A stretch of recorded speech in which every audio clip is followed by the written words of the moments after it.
এই দিক থেকে আমরা, এই দিক থেকে চায়না, এখান থেকে নেপাল, এখান থেকে ভুটান, এখান থেকে মায়ানমার, এখান থেকে পাকিস্তান, আর তার চেয়ে বাপ আছে আফগানিস্তান। আছে না আফগানিস্তান? ওদের সাথে কেউ পারছে এই পর্যন্ত? আফগানের ভাইরা নিজেদেরকে গড়ে নিচ্ছে, এখন গোছাচ্ছে। এই বাংলাদেশকে যদি আমরা একটা মদিনা রাষ্ট্র বানাতে পারি, ইনশাল্লাহ কালকে গাজওয়াতুল হিন্দ হবে ইনশাল্লাহ। ওটার জন্য রেডি আমরা ইনশাল্লাহ।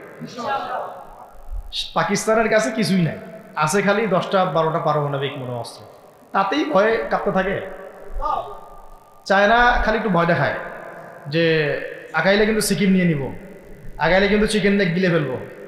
চায়নার ওই ছোট ছোট যোদ্ধাদের কাছে যে মাইটটা খায়, আর আমাদের এখানে দেখা যায় যে সীমান্তর মধ্যে একটা একটা কৃষকও যদি সীমান্ত থেকে দূরেও হাল চাষ করে, ওকে গুলি করে মেরে ফেলে। ফেলা নেই?